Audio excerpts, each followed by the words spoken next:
Hello students, तो आज हम शुरू करने वाले हैं अपना सेकंड चैप्टर जिसका नाम है the end of bipolarity. First chapter the cold war era में करवा चुका हूं आपको, और सीयूटी के लिए आपका सेकंड चैप्टर है दो ध्रुवीयता का अंत, यानी कि एंड ऑफ बायोपोलैरिटी। देखो बेटा, ये हमेशा मैंने बोला है कि जब पढ़ते हो आप तो चैप्टर के नेम का मीनिंग आपको पता होना चाहिए। आपके चैप्टर का नाम क्या है? द एंड ऑफ बायोपोलैरिटी, यानी कि दो ध्रुवीयता का अंत। अब ये दो ध्रुवीयता का मीनिंग क्या है? दो ध्रुव कौन कौन से हैं? तो दो ध्रुव जो हम बात कर रहे हैं वो है US and USSR. US and USSR यानी कि अमेरिका और सोवियत संघ। तो ऐसा टाइम था जब विश्व के अंदर दो महाशक्तियां थी, अमेरिका और सोवियत संघ। जब सेकेंड वर्ल्ड वॉर का एंड हुआ और कोल्ड वॉर की शुरुआत हुई थी, मैंने आपको फर्स्ट चैप्टर में बताया भी था कि उसमें क्या था, दोनों के बीच में होड़ थी कि पूरे यूरोप में, पूरे वर्ल्ड में इनकी ही आइडियोलॉजी वर्क करे। और इनकी विचारधाराएं कौन सी थी? पूंजीवादी और साम्यवादी। पूंजीवादी थी अमेरिका की और साम्यवादी सोवियत संघ की। इसमें क्या था कि भाई ये चाहते थे कि पूरे वर्ल्ड में हमारी आइडियोलॉजी वर्क करे और पूरा वर्ल्ड हमारे ग्रुप में आ जाए। इसके लिए इन्होंने बहुत लंबी लड़ाई लड़ी और इन्होंने बहुत सारे अपने जो मिलिट्री गुट बनाए जिनका नाम था नाटो, सीटो, सेंटो यूएस का था, और वॉर्सा पैक्ट किया यूएसएसआर ने। इसके पीछे इनका ऑब्जेक्टिव क्या था? ये दोनों ही सुपर पावर, वर्ल्ड में अकेली सुपर पावर बनना चाहते थे जो सबसे शक्तिशाली हो। और इनके अंदर ऐसी होड़ मची कि इन्होंने धड़ाधड़ हथियार बनाए, न्यूक्लियर वेपन इकट्ठे किए। लेकिन 1991 में वो टाइम आया जब एक इनमें से हार गया और एक ही बचा, और विश्व क्या बन गया? Unipolar world. क्या बन गया? Unipolar world. तो विश्व में क्या होता है, ये जो पोलर हम पढ़ रहे हैं बायोपोलैरिटी, विश्व के अंदर इंटरनेशनल पॉलिटिकल सिस्टम में बहुत सारी व्यवस्थाएं होती हैं। पहली होती है आपकी यूनिपोलर वर्ल्ड, यानी एक ध्रुवीय व्यवस्था, जब विश्व के अंदर एक ही महाशक्ति होती है। बायपोलर वर्ल्ड यानी कि दो ध्रुवीय व्यवस्था, जब विश्व के अंदर दो महाशक्तियाँ हो। और मल्टीपोलर वर्ल्ड यानी कि बहुध्रुवीय व्यवस्था, जब विश्व के अंदर बहुत सारी सुपर पावर हो। अब सुपर पावर क्या होती है? ऐसे देश जिनके पास बहुत ज़्यादा ताकत होती है, चाहे वो डिफेंस के मामले हो, चाहे वो इकोनॉमी के मामले हो। हर एरिया में जो देश शक्तिशाली होते हैं उनको बोलते हैं सुपर पावर। तो आज की डेट में तो खैर विश्व यूनिपोलर वर्ल्ड है, क्योंकि अमेरिका ही आज की डेट में सबसे शक्तिशाली है। लेकिन जो हम बात कर रहे हैं, 1945 से 1991 की, जब विश्व में क्या था? कोल्ड वॉर का टाइम था और विश्व था दो ध्रुवीय, एंड ऑफ बायोपोलैरिटी। तो यहीं से आपका चैप्टर का नाम पड़ा था एंड ऑफ बायोपोलैरिटी, यानी कि जो दो ध्रुवीय विश्व था उसका एंड कैसे हुआ, कैसे इन दोनों में से कोई एक हार गया। यही आपके चैप्टर का मेन बेस है। तो चैप्टर की शुरुआत हो रही है आपकी रशियन रेवोल्यूशन से।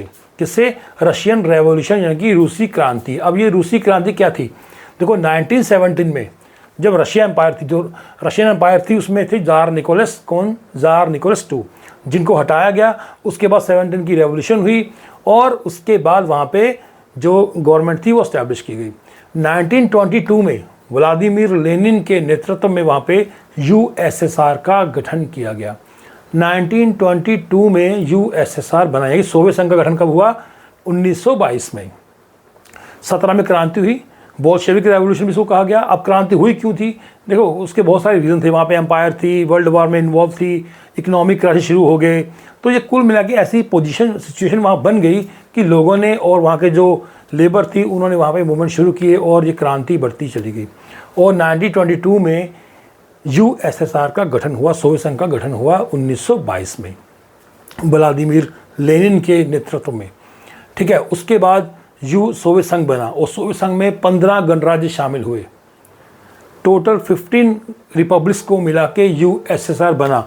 अब वो गणराज्यों के नाम क्या? देखो मैं लिखे यहाँ पे, Latvia, Lithuania, Armenia, Moldova, Azerbaijan, Russia, Tajikistan, Georgia, Belarus, Estonia, Ukraine, Uzbekistan, Turkmenistan, Kyrgyzstan और कज़ाकिस्तान।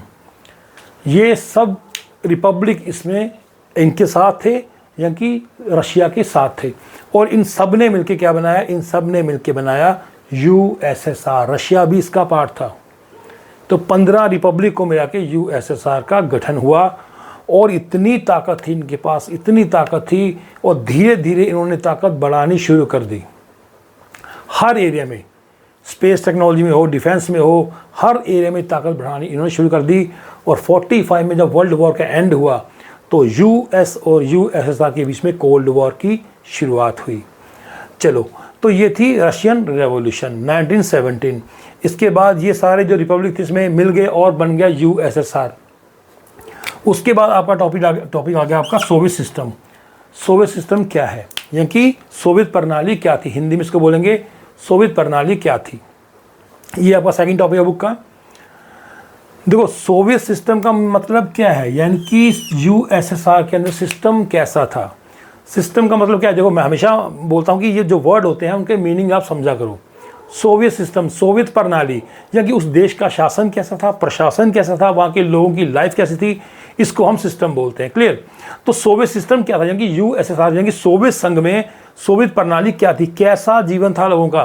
तो यहाँ कुछ पॉइंट यहाँ हाईलाइट कर रखे हैं। देखो पहली बात तो क्या था, वहाँ पे वन पार्टी सिस्टम, वहाँ पे एक ही पार्टी थी जिसका नाम था सीपीएसयू। ये मैं लिखा है यहाँ पे CPSU, communist party of Soviet Union. इस पार्टी का नाम क्या था, CPSU, communist party of Soviet Union.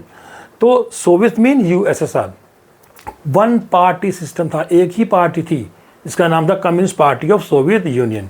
उसके बाद no space for private property, वहाँ पे प्राइवेट प्रॉपर्टी के लिए कोई स्पेस नहीं था। सब कुछ, सारे एसेट, सारी लैंड, सब कुछ गवर्नमेंट कंट्रोल था, सब कुछ गवर्नमेंट का था। प्राइवेट वहाँ कुछ भी नहीं था। तो लोग प्राइवेट प्रॉपर्टी के लिए कोई स्पेस नहीं था, लोग प्राइवेट प्रॉपर्टी रख भी नहीं सकते थे, एक्वायर नहीं कर सकते थे। उसके बाद controlled economy fully government controlled economy थी, सब कुछ गवर्नमेंट का। जितने हॉस्पिटल हैं, स्कूल्स हैं, फैक्ट्रीज हैं, कंपनीज हैं, सब कुछ किसका है, गवर्नमेंट का। प्राइवेट वहाँ कुछ भी नहीं है। तो क्या है, गवर्नमेंट कंट्रोल्ड इकोनॉमी है। उसका फैसिलिटी लोगों को दे रखी थी, लोगों का बेसिक लाइफस्टाइल गवर्नमेंट ने एक सेट कर रखा था, क्योंकि वहाँ पे इक्वालिटी थी। जो कम्युनिस्ट सिस्टम जो स्टैब्लिश किया गया था उसका मेन ऑब्जेक्टिव क्या था कि प्राइवेट सेक्टर को ख़त्म किया जाए, प्राइवेट सेक्टर बिल्कुल नहीं होना चाहिए, सब कुछ गवर्नमेंट कंट्रोल होना चाहिए और इक्वालिटी वहाँ पे होनी चाहिए, लोगों में इक्वालिटी हो, सब लोग बराबर हो। इससे क्या होगा, लाइफ स्मूथली चलेगी। तो गवर्नमेंट ने क्या कर रखा था, वहाँ पे लोगों का बेसिक लाइफस्टाइल सेट कर रखा था, यानी कि लोगों की जो बेसिक नीड होती हैं उनको बहुत ही कम रेट पर लोगों को प्रोवाइड करवाया जाता है। जैसे हेल्थ है, एजुकेशन है, जो और फैसिलिटीज़ हैं, बहुत ही मिनिमम रेट पे लोगों को प्रोवाइड करवाते थे। कुल मिला के बढ़िया था सिस्टम। उसके बाद कम्युनिकेशन सिस्टम वहाँ का अच्छा था, कम्युनिकेशन सिस्टम वहाँ पे बढ़िया था। प्रोडक्शन, कार से लेके पिन तक जो थी वो कंट्री के अंदर ही बनती थी, क्योंकि इंपोर्ट के लिए कोई जगह नहीं थी वहाँ पे। तो सब कुछ देश के अंदर ही बनता था। इससे क्या हुआ, उनकी इकोनॉमिक ग्रोथ भी हुई, तरक्की भी हुई और उन्होंने नए नए क्या करे, इन्वेंशन भी करे। उसमें फार्मिंग क्या थी, कलेक्टिव फार्मिंग थी। कलेक्टिव फार्मिंग ये क्या होती, सामूहिक खेती, लोग मिल के खेती करते थे। तो सामूहिक खेती थी वहाँ पे, कलेक्टिव फार्मिंग थी गवर्नमेंट के लिए। अनअकाउंटेबल जो पार्टी थी क्या थी, अनअकाउंटेबल गवर्नमेंट थी वहाँ पे, यानी कि गवर्नमेंट को किसी को आंसर नहीं करना है, अनअकाउंटेबल है, लोगों के लिए आंसरेबल नहीं है गवर्नमेंट। राइट टू एक्सप्रेशन लोगों के पास नहीं था, यानी कि लोगों के पास प्रॉपर राइट्स नहीं थे। गवर्नमेंट को क्रिटिसाइज करने का राइट लोगों के पास नहीं था। राइट टू एक्सप्रेशन, अपने विचारों को अभिव्यक्त करने का राइट भी लोगों के पास नहीं था। तो लोग क्या करते थे, अगर गवर्नमेंट की कोई पॉलिसी लोगों को बुरी लगती है तो लोग क्या करते थे, पैम्फलेट या फिर अपना कार्टून या जोक्स के थ्रू गवर्नमेंट की को क्रिटिसाइज करते थे, यानी कि गवर्नमेंट की आलोचना करते थे। उसका रशियन डोमिनेंस, यानी कि रशिया का डोमिनेंस था। हमने पढ़ा कि 15 रिपब्लिक्स को मिला के यूएसएसआर बनाया गया, लेकिन सारे काम होते थे मॉस्को से। सारे काम कहाँ से होते थे, मॉस्को से। तो कुल मिला के रशिया का इसमें डोमिनेंस था, कुल मिला के रशिया का इसमें क्या था, डोमिनेंस था। तो ये था आपका सोवियत सिस्टम, ये सोवियत सिस्टम था वहाँ पे। तो कुल मिला के ये मोटे मोटे पॉइंट जो मैंने लिखे हैं यहाँ पे, इनको आप अपने माइंड में रखना। एग्जाम के अंदर कोई भी क्वेश्चन आपको पूछ सकता है, एमसीक्यू बेस में 4 पॉइंट देगा, ऑल ऑफ द अबव में दे देगा, तो कोई भी क्वेश्चन आपसे पूछ सकता है। आगे बढ़ते हैं, हमारा नेक्स्ट टॉपिक है causes of disintegration of USSR. जब सब कुछ ठीक था, इकोनॉमी अच्छी थी, हालांकि अमेरिका के बराबर नहीं थी, इकोनॉमी बेटर थी, सब कुछ ठीक था, लोगों का लाइफस्टाइल सेट था, जो कुल मिला के वहाँ पर सिस्टम क्या था, अच्छा था। लेकिन उसके बावजूद इसका डिसइंटीग्रेशन यूएसएसआर का क्यों हुआ, तो यही हमारा नेक्स्ट टॉपिक है, causes of disintegration of USSR. तो कॉजेज और कॉन्सिक्वेंसी में बेटा ध्यान रखना। कारण और परिणाम में अंतर रखना। आप बहुत सारे बच्चे गलती करते हैं बोर्ड में, वो कॉजेज में कॉन्सिक्वेंसेस और कॉन्सिक्वेंसेस में कॉजेज लिख के आते हैं, तो ये गलती आपको नहीं करनी है। कॉज मीन कारण, कोई घटना घटी है तो क्यों घटी, वो उसके कारण हो गए, और कॉन्सिक्वेंस मीन घटना घटने के बाद जो रिजल्ट आया वो क्या हो गया, उसका परिणाम हो गए।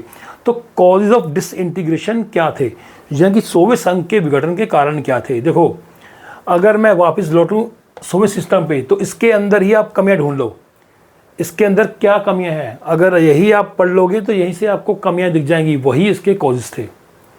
पहला क्या है, one, no space for private property, यानी कि लोग प्राइवेट प्रॉपर्टी एक्वायर नहीं कर सकते थे।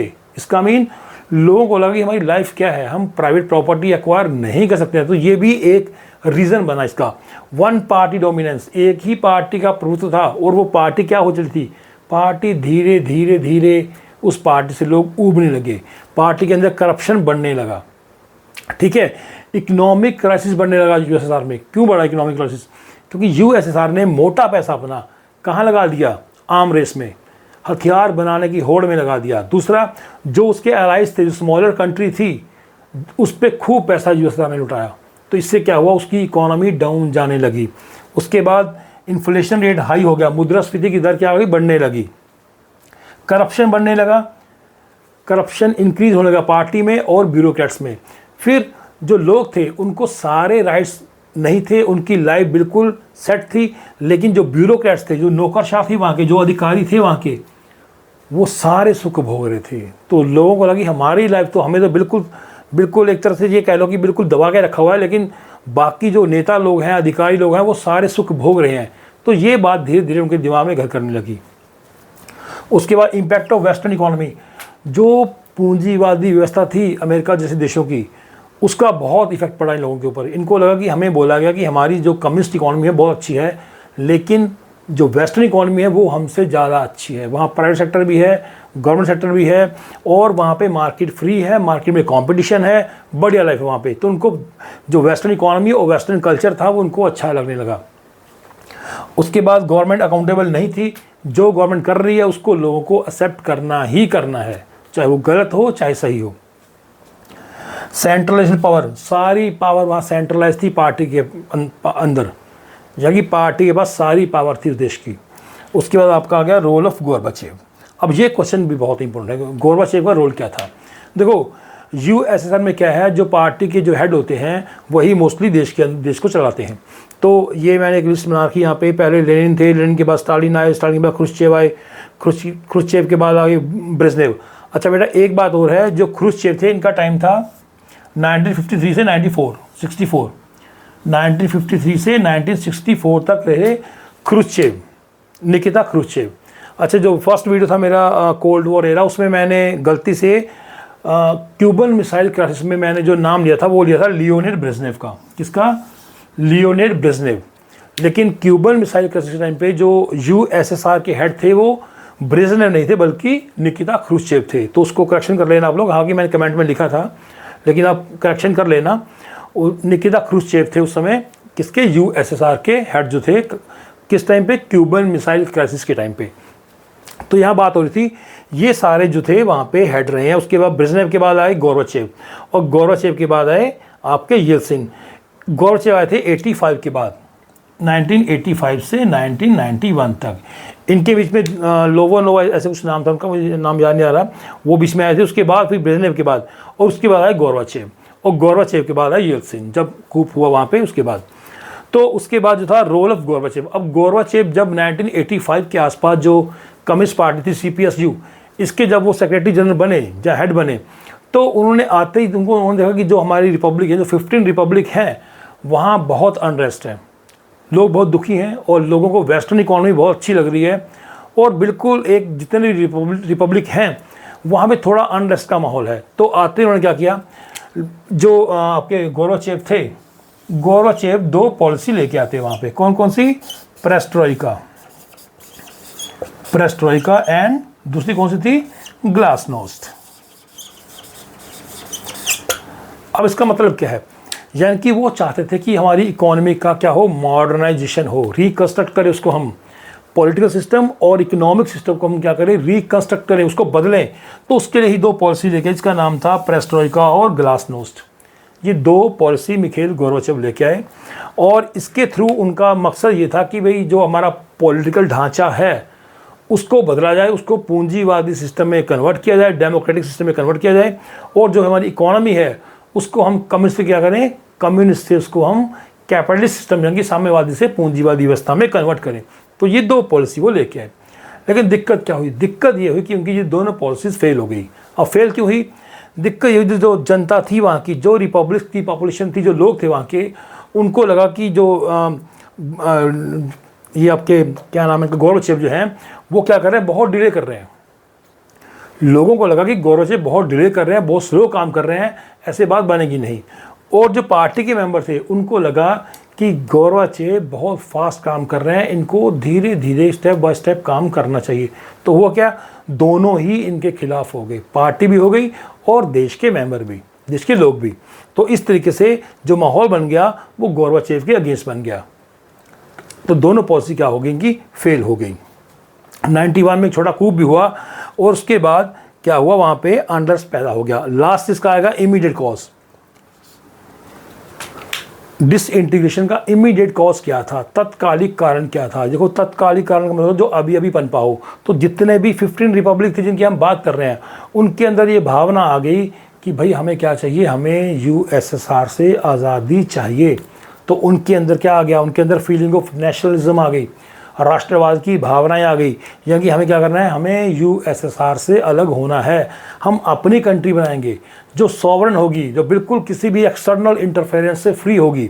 तो सॉवरन स्टेट चाहिए उनको। तो उसमें उनके अंदर ये भावना फीलिंग आ गई कि हमें क्या है, हमें अपनी कंट्री इस्टेब्लिश करनी है, हम क्यों यूएसएसआर का पार्ट बन के रहें, हमारी अपनी कंट्री होगी और उस कंट्री में हमारा अपना रूल होगा। तो ये 15 रिपब्लिक के अंदर फीलिंग आ गई जो इमीडिएट कॉज बना, फीलिंग ऑफ नेशनलिज्म। ठीक है, तो ये कुछ रीज़न थे इसके डिसइंटीग्रेशन के। रशिया का डोमिनेंस भी था इसमें, तो रशिया को जो प्रेफरेंस मिलती थी उससे भी बाकी रिपब्लिक जो थे अपने आप को बैकवर्ड फील करते थे। तो कुल मिला के ये सारे रीज़न बने जिसके थ्रू यूएसएसआर का डिसइंटीग्रेशन हुआ, यानी कि कॉजेज ऑफ डिसइंटीग्रेशन। तो ये सारे इसके कारण थे कि यूएसएसआर के डिसइंटीग्रेशन उसका क्यों हुआ।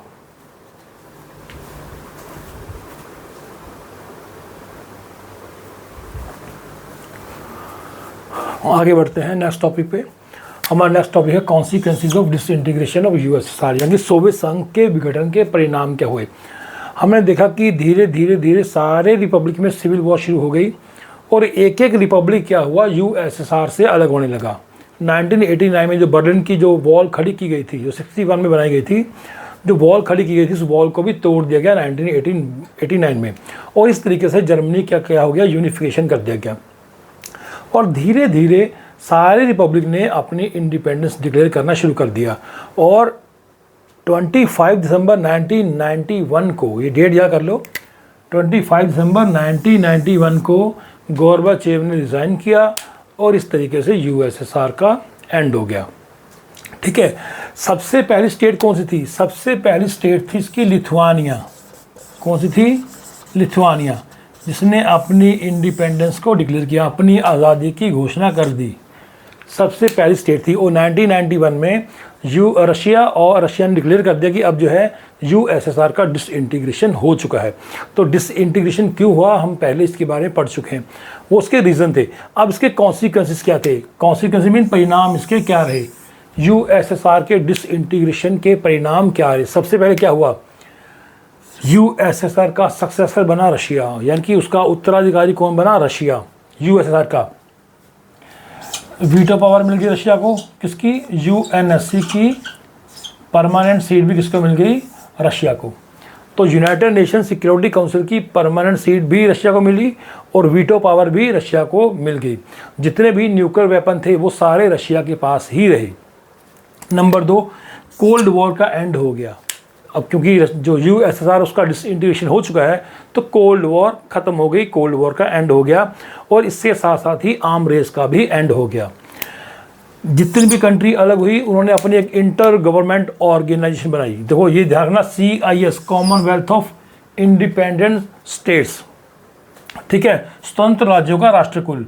तो इसका ये क्या था, ये इंटर गवर्नमेंटल थी, ध्यान रखना इंटर। ये क्वेश्चन कई बार एग्जाम में 1 मार्कर पूछते हैं। CIS प्राइवेट ऑर्गेनाइजेशन नहीं थी, ये थी इंटर गवर्नमेंटल ऑर्गेनाइजेशन थी। जो कंट्री अलग हुई से 15 जो रिपब्लिक अलग हुए, 15 जो देश बन गए, उन्होंने CIS का गठन कर लिया। उसके बाद पूरा वर्ल्ड क्या हो गया, यूनिपोलर वर्ल्ड में कन्वर्ट हो गया। अब क्या हुआ, पहले बायपोलर वर्ल्ड था, जो मैं समझा भी आपको, बायपोलर वर्ल्ड का एंड हो चुका है। तो अब क्या बन गया है, अब यूनिपोलर वर्ल्ड में कन्वर्ट हो गया पूरा विश्व। एक ही महाशक्ति बची जिसका नाम था अमेरिका। ज़्यादातर देशों ने कैपिटलिस्ट इकोनॉमी को अडॉप्ट कर लिया, कम्युनिस्ट पार्टी को बैन कर दिया, कम्युनिस्ट सिस्टम को ही बैन कर दिया गया इन देशों के अंदर।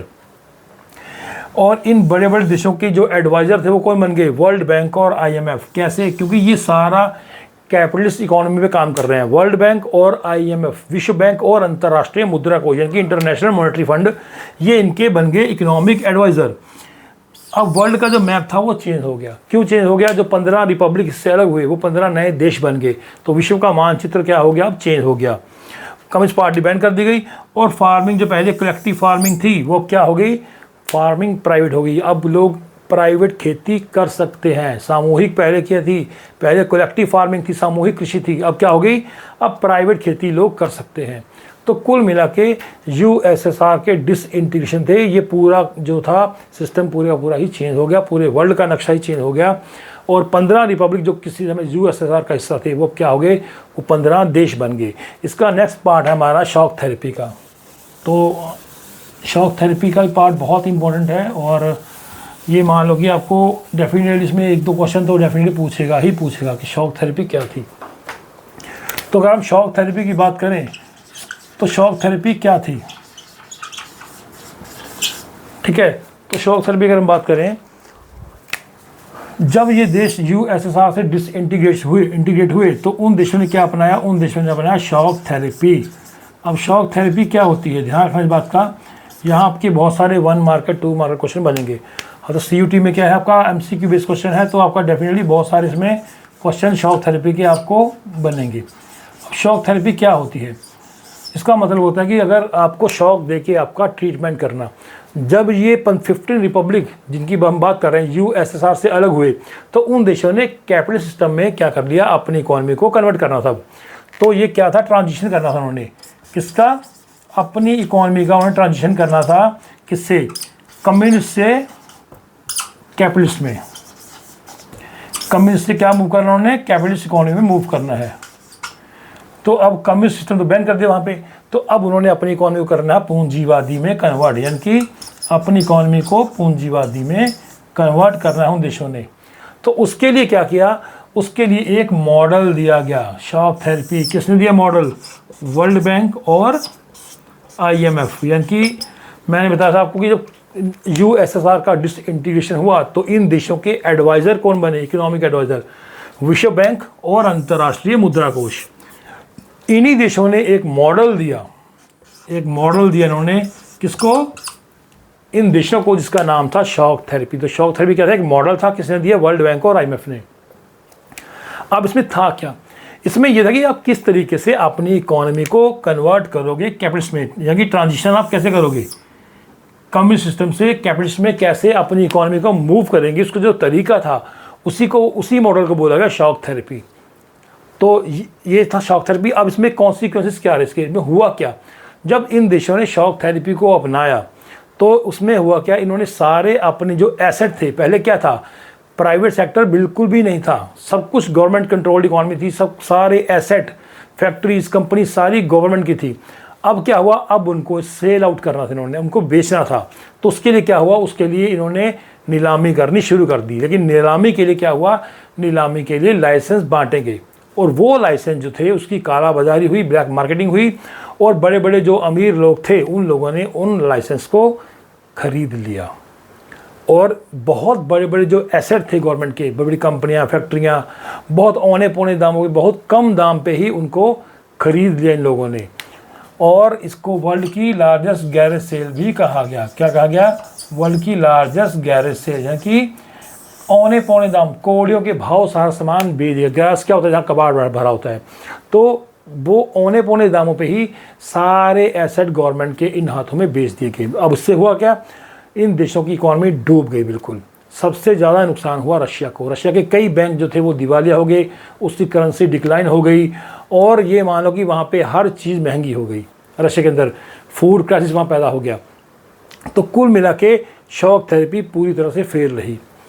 इससे एक नया माफिया वर्ग पैदा हो गया, एक मीडियम क्लास पैदा हुई, अमीर और गरीब का फासला बढ़ गया, क्योंकि अब सारा सेक्टर हो गया प्राइवेट, तो अमीर और गरीब का फासला बढ़ने लगा। तो कुल मिला के शॉक थेरेपी पूरी तरह से फेल रही। इसका इन देशों को कोई फ़ायदा नहीं हुआ।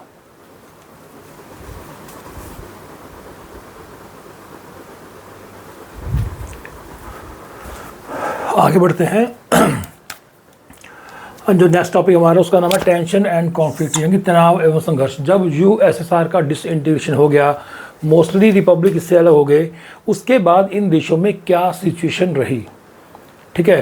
तो ज़्यादातर जब इन देश अलग हो गए, ज़्यादातर देशों में कम्युनिस्ट पार्टी तो बैन कर दिया, और मोस्टली देशों ने कम्युनिस्ट सिस्टम या फिर डेमोक्रेटिक सिस्टम को अडॉप्ट किया। लेकिन इन देशों में क्या हुआ, जो प्रेसिडेंट बने, जो हेड बने इन देशों के, उन्होंने ऐसे कॉन्स्टिट्यूशन बना लिए कि कई कई सालों तक उन देशों ने उन देशों के हेड थे, उन्होंने कई साल, कईयों ने 20-20, 30-30 साल उन्होंने उस कंट्री में रूल किया। और वहाँ पे उनमें भी कई देशों के अंदर लोगों के पास राइट टू क्रिटिसिज्म नहीं था, यानी गवर्नमेंट को क्रिटिसाइज करने का राइट लोगों के पास नहीं था। उसके बाद भी अगर हम बात करें रशिया की, तो रशिया का जो दो पार्ट थे, चेचेनिया एंड दागिस्तान, जो दो इसके रिपब्लिक थे रशिया के, उन दोनों में विद्रोह शुरू हो गए। और चेचेन जो विद्रोही थे उनको दबाने के लिए रशिया ने बम्बारमेंट करी, बमबारी करी, और वहाँ पे ह्यूमन राइट का वायलेशन भी क्यों हुआ, इसके लिए रशिया की काफ़ी आलोचना हुई। अगर हम बात करें तजाकिस्तान की, तो तजाकिस्तान में 10 साल तक सिविल वॉर जारी रही। सिविल वॉर में देश के अंदर ही वॉर हुई, सिविल वॉर, वो 10 साल तक तजाकिस्तान में सिविल वॉर चलती रही। अगर हम बात करें अज़रबैजान की, तो अज़रबैजान में दो एरिया था, नगार्नो कराबाख, वहाँ के जो आर्मेनियाई लोग थे वो आर्मेनिया जाना चाहते थे, इसको लेके भी वहाँ पे टेंशन का माहौल बना रहा।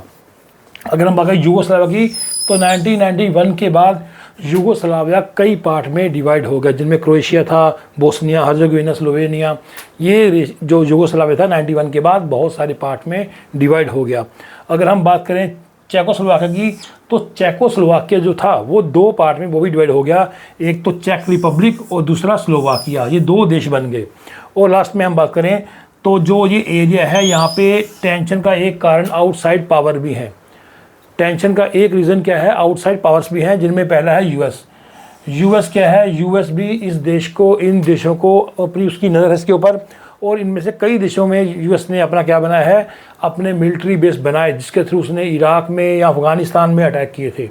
और अगर हम बात करें रशिया की, तो रशिया इनको अपना पड़ोसी मानता है, और रशिया का ये कहना है कि इन देशों को रशिया के साथ मिलकर ही रहना चाहिए। और अगर बात करें चाइना की, तो चाइना भी जो इन देशों पे गिद्ध की नज़र लगाए बैठा है। चाइना का इन देशों पे जो नेचुरल रिसोर्सेज हैं उन पे चाइना की नज़र है, तो चाइना भी कहीं ना कहीं इन एरिया को इस नज़र से देखता है। तो ये टेंशन और कॉन्फ्लिक्ट जो है वो इन देशों में जो डिसइंटीग्रेशन है उसके बाद भी बना रहा। अब बात करते हैं नेक्स्ट टॉपिक, इसका नाम हमारा इंडिया एंड यूएसएसआर, यानी कि भारत और सोवियत संघ के रिलेशंस कैसे थे। अब देखो यहाँ दो क्वेश्चन बनते हैं, इंडिया एंड यूएसएसआर और इंडिया एंड रशिया यहाँ पे, लेकिन अभी हम बात कर रहे हैं यूएसएसआर की। तो कुल मिला के ये मतलब हुआ इसका कि हम बात कर रहे हैं 1991 तक की, ठीक है, 1945 से 1991 तक की। और उसके बाद की बात करें तो फिर बात हमारी बनेगी वो रशिया की बनेगी 91 के बाद। लेकिन अगर आप बीच में रशिया वर्ड का इस्तेमाल करते हो तो उससे बेटर है कि अब यूएसएसआर वर्ड का ही इस्तेमाल करें। अब इन दोनों में रिलेशन कैसे थे, इंडिया और यूएसएसआर के बीच में ड्यूरिंग कोल्ड वॉर कैसे रिलेशंस थे। तो पहले हम बात करेंगे इकोनॉमिक रिलेशंस की, इनके बीच में आर्थिक संबंध कैसे थे। तो दोनों में बहुत बढ़िया रिलेशन थे।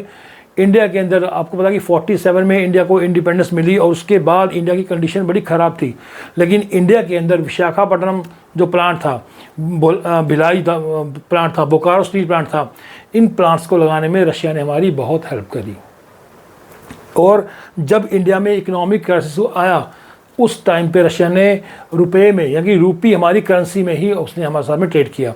उसके बाद हम बात करें पॉलिटिकल रिलेशंस की, तो पॉलिटिकल रिलेशन में क्या है, यूएसएसआर ने, देखो अगर मैं कहीं रशिया वर्ड का भी इस्तेमाल कर रहा हूँ तो उसको यूएसएसआर ही मानो आप लोग, क्योंकि हो सकता है मैं गलती से रशिया वर्ड का इस्तेमाल कर लूँ। तो यूएसएसआर के साथ में इंडिया के पॉलिटिकल रिलेशंस कैसे थे, तो यूएसएसआर ने हमेशा ही जम्मू और कश्मीर इशू पे इंडिया का स्टैंड जो था उसको सपोर्ट किया है, मल्टीपोलर वर्ल्ड की कामना करी है। और ये इस कहने का मतलब यह कि उस 1971 में, ये बहुत इंपॉर्टेंट है कि जब 1971 में इंडिया और पाकिस्तान की वॉर हुई थी बांग्लादेश को लेके, इस पाकिस्तान को लेके, तो 1971 में जब अमेरिका ने इंडिया के अगेंस्ट में जो अपने वॉरशिप भेजे थे पाकिस्तान की हेल्प के लिए, उसी टाइम पे यूएसएसआर ने और इंडिया ने एक फ्रेंडशिप ट्रीटी करी थी जिसका नाम था 20 ईयर्स फ्रेंडशिप ट्रीटी। मैं शॉर्ट में लिख रहा हूँ। अब ये ट्रीटी का ऑब्जेक्टिव क्या था, इसका मकसद क्या था कि अगर इंडिया के ऊपर कोई अटैक करेगा तो यूएसएसआर उसकी हेल्प करेगा। अब इसमें बड़ी बात क्या थी, बड़ी बात ये थी कि वो टाइम था कोल्ड वॉर का, हम बात कर रहे हैं 1971 की, कोल्ड वॉर का टाइम था। तो दो ही राइवल थे, यूएस एंड यूएसएसआर। तो जब पाकिस्तान की हेल्प के लिए अमेरिका ने वॉरशिप भेजे और रशिया ने 20 ईयर फ्रेंडशिप ट्रीटी करी यूएसएसआर ने, अमेरिका को खबर मिली, अमेरिका ने रास्ते में से अपने वॉरशिप को पीछे मोड़ लिया था। तो कहने का मतलब ये है कि इंडिया एंड यूएसएसआर की रिलेशन ड्यूरिंग कोल्ड वॉर बहुत बढ़िया थे। अगर हम बात करें मिलिट्री रिलेशंस की, तो मिलिट्री रिलेशन भी दोनों के बहुत बढ़िया थे। इंडिया ने अपने डिफेंस का बहुत सारा सामान यूएसएसआर से इंपोर्ट किया ड्यूरिंग कोल्ड वॉर भी, और इंडिया के अंदर बहुत सारे प्लांट्स को लगाने में भी, जहाँ टेक्नोलॉजी के मामले में हम बोल रहे तो उस समय भी यूएसएसआर ने हमारी बहुत हेल्प करी है। तो ये था आपका। उसके बाद आपका कल्चरल अगर हम बात करें तो यूएसएसआर के अंदर खासकर उज़्बेकिस्तान में कल्चर बड़ा पॉपुलर था इंडिया का, और इंडिया के अंदर रशियन कल्चर बहुत पॉपुलर था। तो जो हमारे बॉलीवुड स्टार्स हैं वो बड़े पॉपुलर हैं वहाँ पे। उसके अलावा जो रशियन कल्चर था वो इधर बड़ा पॉपुलर था, तो कई गाने भी इसके ऊपर बने, कई मूवीज़ बनी हैं। तो कुल मिला के इंडिया और यूएसएसआर के रिलेशन बहुत अच्छे थे। अगर हम बात करें रशिया की, तो वो हमारा टॉपिक इसमें कवर हो जाएगा India and the post communist country में। ठीक है, India and post communist country, यानी इंडिया और पोस्ट कम्युनिस्ट कंट्री, जो पहले कम्युनिस्ट कंट्री थी अब वो अलग हो गई, इंडिया और उनके बीच में रिलेशंस कैसे हैं। तो यहाँ भी हम बात करेंगे सबसे ज़्यादा रशिया की बात करेंगे, क्योंकि रशिया ही सबसे इम्पॉर्टेंट हमारा साझेदार है। अगर हम बात करें इन्हीं मुद्दों की हम बात करें तो आज भी रशिया जो है, पहले यूएसएसआर था, आज रशिया। अगर हम बात करें पॉलिटिकल की, तो रशिया क्या है, रशिया स्टैंड करता है, इंडिया, रशिया का ये कहना है कि जम्मू कश्मीर इंडिया का इंटरनल मैटर है, हमें इसमें बोलेगा, किसी को भी बोलने का कोई राइट नहीं है। उसके बाद दोनों कंट्री रशिया और इंडिया मल्टीपोलर वर्ल्ड की कामना करते हैं, कॉमन विदाउट इंटरफेरेंस, यानी फ्री फॉरेन पॉलिसी की बात करते हैं कि फॉरेन पॉलिसी फ्री होनी चाहिए, और यूनाइटेड नेशन जैसी संस्थाएं हैं उनका एक रोल बड़ा होना चाहिए। तो ये बात करते हैं, इंडिया और रशिया दोनों ही बात करते हैं ये। उसके बाद अगर डिफेंस की बात करें, मिलिट्री रिलेशन की बात करें, तो इंडिया और रशिया के बीच में मिलिट्री, इंडिया जो रशिया है सबसे बड़ा एक्सपोर्टर है इंडिया के लिए डिफेंस के सामान का। रशिया ने हमारी बहुत हेल्प करी है। अगर हम बोलें कि ड्रोन्स में या फाइटर जेट में या मिसाइल्स में या सबमरीन में, तो रशिया ने हमारी बहुत हेल्प करी है। और इंडिया अपना साथ ज़्यादातर सामान जो है, सबसे बड़ा इंडिया इंपोर्टर है रशिया से सामान के लिए, डिफेंस का सामान के लिए। ठीक है, बहुत सामान मंगाता वहाँ से। उसके बाद करें इकोनॉमिक रिलेशन की, तो बहुत सारे दोनों के बीच में एग्रीमेंट हुए हैं। इकोनॉमिक भी, बिजनेस रिलेशन भी अच्छे हैं, क्योंकि रशिया के पास क्या है, नेचुरल रिसोर्सेज हैं, क्रूड ऑयल है या नेचुरल गैस है, तो उसको लेके भी दोनों के बीच में बहुत सारे एग्रीमेंट हुए हैं। कल्चर की बात करें तो आज भी रशिया के अंदर जो है इंडियन कल्चर बड़ा पॉपुलर है, और रशियन जो कल्चर है कहीं ना कहीं इंडिया को भी इन्फ्लुएंस करता है। अब ये तो बात थी रशिया की। अगर रशिया के बाद हम बात करें किर्गिस्तान की, कजाकिस्तान की, तुर्कमेनिस्तान की, तो इन कंट्री के साथ भी इंडिया के रिलेशन अच्छे हैं। प्रधानमंत्री मोदी इनमें से कुछ देशों में होकर भी आए, और बहुत सारे एग्रीमेंट वहाँ पे हुए हैं। और नेचुरल गैस और ऑयल इन देशों के पास भी अच्छे भंडार हैं, तो उसको लेके भी इंडिया के साथ इनके रिलेशन बहुत अच्छे हैं। तो कुल मिला के ये हमारा चैप्टर था एंड ऑफ बायपोलैरिटी। मैं शॉर्ट में रिपीट कर रहा हूँ। सबसे पहले पढ़ा हमने 1917 की रेवोल्यूशन, जिसके बाद 1922 में यूएसएसआर को एस्टैब्लिश किया गया। 15 रिपब्लिक्स को मिला के, जो हमने पहले पढ़े थे, ये नहीं जो पहले पढ़े थे हमने, उन 15 रिपब्लिक को मिला के यूएसएसआर का गठन किया गया। उसके बाद हमने पढ़ा सोवियत सिस्टम की सोवियत प्रणाली क्या थी, उसमें कुछ खास पॉइंट पढ़े हमने कि उसकी विशेषताएं क्या थी। उसके बाद पढ़ा हमने causes of disintegration of USSR, जिनमें हमने सारे पार्ट पढ़े उसके बाद पढ़ा हमने कॉन्सिक्वेंसेज ऑफ डिसइंटीग्रेशन, उसके बाद शॉक थेरेपी के बाद टेंशन एंड कॉन्फ्लिक्ट, उसके बाद इंडिया एंड यूएसएसआर, और उसके बाद हमारा India and post communist country. तो मेरे हिसाब से मैंने सारे पार्ट आपको करवा दिए हैं। मे भी कोई पॉइंट छूट गया हो, अगर छूटा हो तो आप मुझे बता देना, मैं उसको दोबारा से करवा दूंगा। लेकिन मेरे हिसाब से मैंने ऑलमोस्ट सारे टॉपिक आपको करवा दिए हैं। और एग्ज़ाम के अंदर कोई भी क्वेश्चन आपको पूछ सकता है। ये जो पार्ट है ना CUT के लिए, इस पार्ट में से बहुत सारे क्वेश्चन आपके 1 मार्कर बनते हैं, बहुत सारे। जितने मैं लिखा, रशिया के बारे में, तजाकिस्तान के बारे में, अजरबैजान के बारे में, यूगोस्लाविया है, चेक रिपब्लिक है, या आपका आउटसाइड पावर है, इनमें बहुत सारे 1 मार्कर आपके बनेंगे। या हम इंडिया और USSR के रिलेशन की बात करें, इसमें भी आपके बहुत सारे 1 मार्कर क्वेश्चन बनेंगे। पोस्ट कम्युनिस्ट कंट्री की बात करें, बहुत सारे क्वेश्चन बनेंगे। तो ये आपको, क्योंकि आपका जो पेपर का पैटर्न है वो MCQ बेस है, तो बहुत सारे क्वेश्चन आपको इसमें MCQ बनेंगे। आप अपना बेस्ट दे के आना। मेरी पूरी कोशिश है कि मैं आपको सारा पार्ट, सारा कंटेंट मैं करवाऊँ आपको, जितनी मेरी कोशिश होगी। बस आपको वीडियो को ध्यान से देखना है, ध्यान सुनना है। और एक लास्ट में मेरी एक और आपसे रिक्वेस्ट है, जिन स्टूडेंट ने अभी तक मेरा चैनल सब्सक्राइब नहीं किया है वो प्लीज़ मेरे चैनल को सब्सक्राइब कर लेना, ठीक है, ताकि आपको मेरे न्यू वीडियो का नोटिफिकेशन मिलता रहे। मैं बनाऊंगा बाकी चैप्टर का वीडियो मैं बहुत जल्दी बनाऊंगा, ताकि एग्ज़ाम से पहले सारे वीडियो कवर हों आपके, और आपका पूरे सिलेबस की आपकी रिवीजन हो जाए। Thank you.